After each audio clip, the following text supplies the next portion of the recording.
Guys, welcome back. So the next handout you need is the chart about legislation 1920s. So what we're going to be doing is we're going to go through all the legislation of key pieces.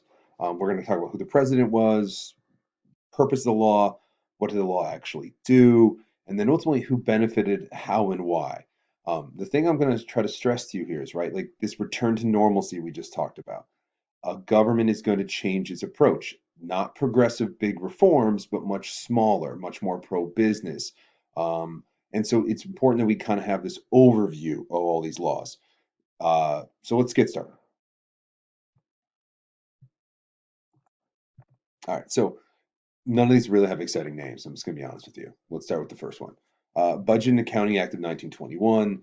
Harding is your president. I'm not as stressed out at you knowing who each president was for these laws, but rather you need to know the names as a collection. So if we talk about the 1920s, you'll know who we're talking about. All right. So big idea here, right, is that after World War One, the government's size and budget exploded to help pay for the war. And so immediately Harding is taking steps to try to shrink the size of government. Now, the things he's doing don't seem very exciting because let's be honest, they aren't all that exciting. These are not sweeping changes that are going to improve the lives of people, but it does change the nature of government. The big thing we want to notice is this right over here. All right, the Bureau of Budget and Government Accountability Office, okay, or the GAO. What we want to make sure we understand is this is the government organization, and you might want to make sure you get it on your chart. This is the government organization that is responsible for basically being the nagging mom of the federal government. You're spending too much money. You don't have the money for that. You can't do that. They're there to make sure we are not wasteful. Um, and so in an attempt to kind of make that easier, they create what is a fiscal year, saying like this is how much instead of just the government spending money and all whenever it needs to, they basically say this is how much money we have for this given year, and this is how much we're going to spend. Requires the president to create a budget. So basically, the idea is this, right? In terms of who benefits from this, well, yes, the government is getting bigger, right? In terms of role of government, it is getting bigger. But what it is also doing is getting better with money, right? And it's being a better steward of our tax dollars. And at this time in history, in terms of who's paying taxes, it's mainly just the wealthy. The income tax that exists in our modern America captures a much larger collection of people. Back then, it was really just the wealthy. And so now what we're going to begin to see is the role government is going to, in a weird way, shrink by getting bigger because it's beginning to do better things with our money and be better, like more fiscally responsible. All right. So rural government is smaller-ish, and the benefits are those who pay taxes, which is at this point are the wealthy. All right. Revenue Act of 1921, that's Harding. All right. So here's the thing. As I said before, over here when we talked about this, World War One dramatically changed the nature of government for us. We went from basically being huge, massive, lots of spending, and Harding and everyone else in the decade wants it then to quickly scale that back. All right. So what do we see here? We start seeing some things that show a shift in the tax base. All right. So a couple things. One, remove wartime profit excess tax. As we talked about earlier, with how the government paid for the war, one of the things they did was they charged huge taxes on corporations. They also gave them gigantic, huge contracts, so they kind of benefited from that. They created corporate tax or raised it to 2%. That's not that high, right? Introduced capital gains tax. They reduced the surtax rates on the wealthiest. They dropped it to that says 15%. Looks like it probably got cut off a little bit. But the big idea here is right. They're taking the tax code and what they're basically doing is scaling it back from the war and then shifting it to basically try to make sure that the companies who have money get to keep their money, right? So in terms of the benefit, who benefits from this? Companies, right? That definitely fits into the ideology of the 20s we were talking about. It's about being pro-business. What is the role of government?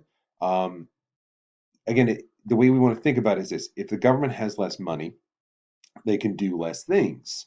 So in my mind, and I think most people would argue, when you reduce taxes, you're getting government to be smaller. So I would say the role of government is getting smaller.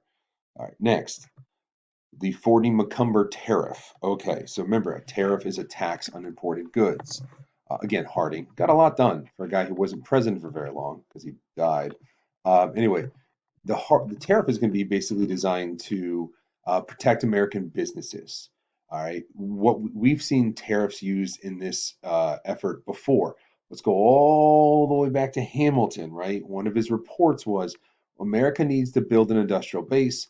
Tariffs can help us by protecting that, by essentially making foreign imported goods more expensive. Now, let's get into the specifics of this one.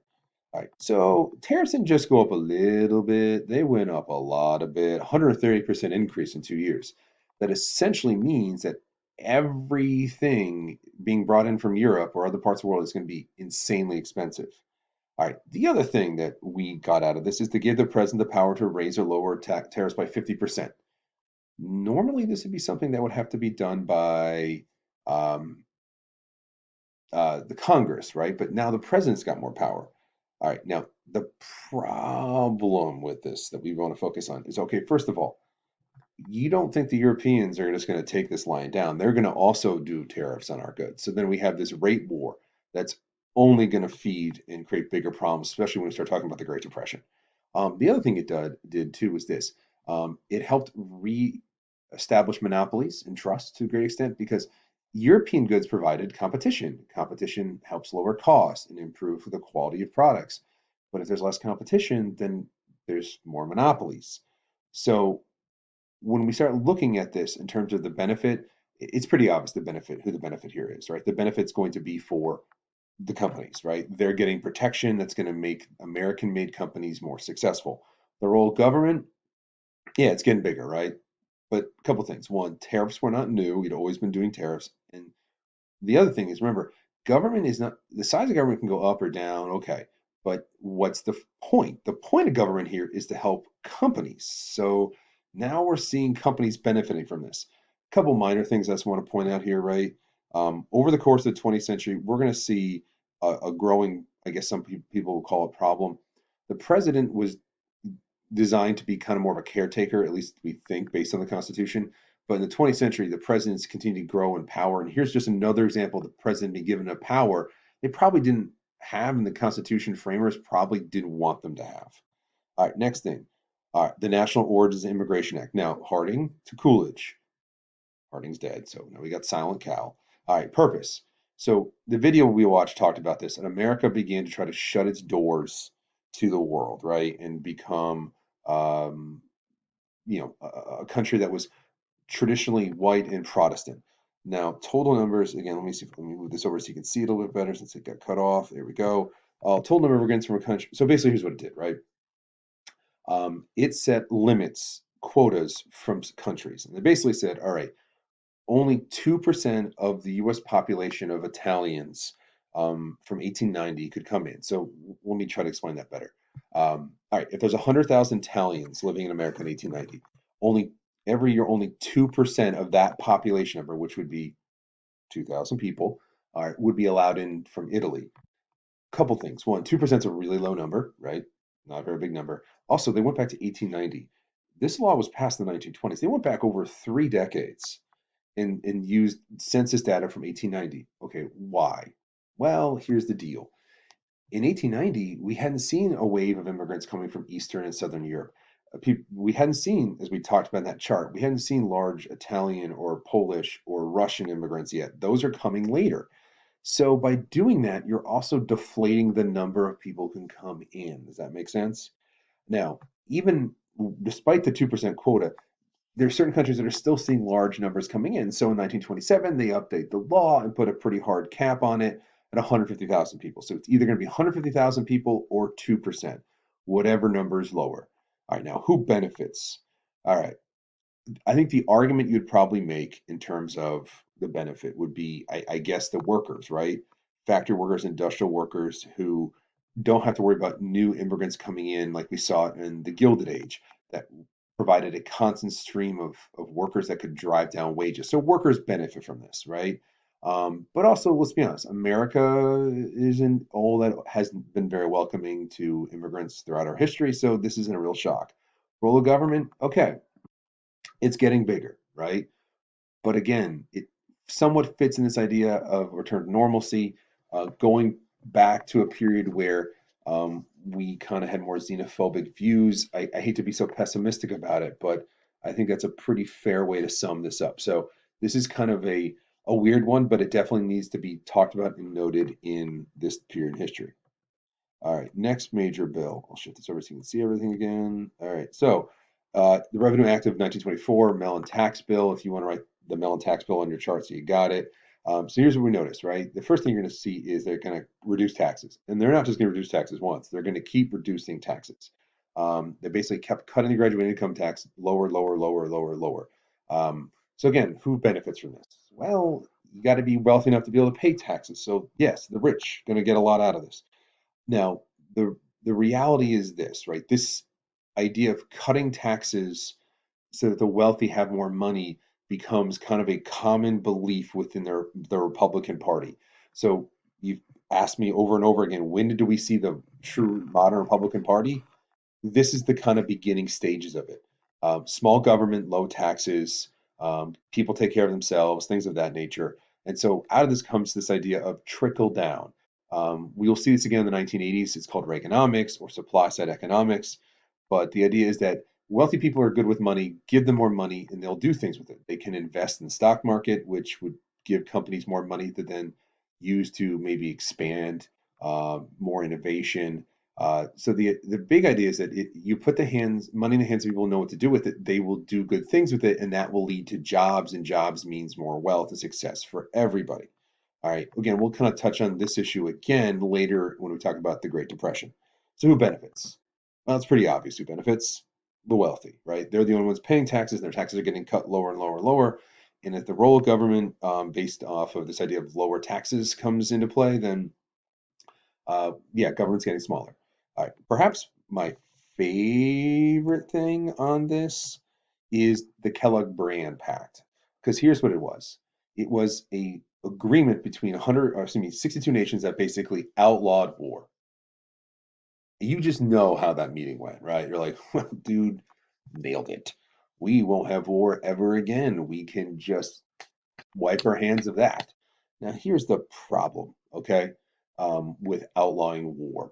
How do you stop a war? Yeah, yeah, you're gonna have to probably go to war to stop a war. So you're probably not gonna do much. So here's the thing, like as it says down here, it failed to provide a way to address the violators of the agreement and made it toothless. So if you're not going to step up and stop them somehow or work together to stop them somehow, then this is nothing. This is just basically a hollow gesture. Now, in terms of the benefit, I guess everybody, because war is bad. World War One kind of showed the world that what happens when we decide to fight, that's ugly. The role of government, it's getting smaller. And let me kind of explain why, right? The reason it's getting smaller is we can retreat to America. We don't need a big military. We don't need to be interventionist because, well, you know what? We have a piece of paper that says war is outlawed. So, next time a country's thinking about going to war, just show them the piece of paper. I'm sure they're going to stop. All right, last one. All right, the Curtis Crisp Act. Oh, all right. Oh, I am terrible at this. All right, here we go. Let's try this again. There we go. Sorry. All right, the Curtis Crisp Act, passed by Coolidge. Now, we'll get into this more in detail later, but farmers were getting crushed in the 1920s, in part because of World War One, they ramped up production and they expanded farmland and they're making all this food and they were given good prices by the government and all these things. But then the war ends and suddenly those good prices go away. Suddenly there's a lot more food in the market. And America didn't get nearly damaged by the war as Europe did. But once those farmers get themselves back on their feet, suddenly there's a lot more food available and prices begin to collapse. So farmers are getting crushed. They're going bankrupt. They're losing their homes. And so what we begin to see is the government begins to come up with ideas to try to help the farmers, right? Some of the stuff is pretty radical. Purchase surpluses, just hold on to it. Loan them money. Try to limit production, right? Create a board to oversee all of it. And here's the thing: all of this was big radical stuff. The thing I want to stress here is that, as it says up here, it never passes. Meaning, it gets through Congress and it gets to Calvin Coolidge's desk, and he will veto the bill. And his reaction was, "Farmers aren't meant to be rich, right?" The reason this fits into the 1920s ideology is this. This is government taking a step back and saying, this is just how the market works. We're not going to interfere. So the role of government is going to stay small. And who benefits? Well, Nobody. All right. See you next video.